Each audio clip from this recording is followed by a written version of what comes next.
या ठिकाणी आमच्या सारोळगावचे सरपंच बालासाहेब डाकणे हे या ठिकाणी मनोगत व्यक्त करत आहेत।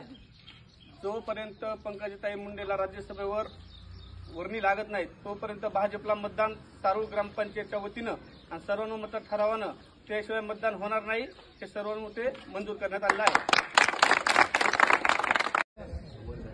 आजपर्यंत आम्ही मुंडे साहेबच्या व्यतिरिक्त मतदान केलेलं नाही आणि याच्या पुढे आता जर ताईला नाही घेतलं तर आम्ही भाजपला एकही फुली करणार हे गावावर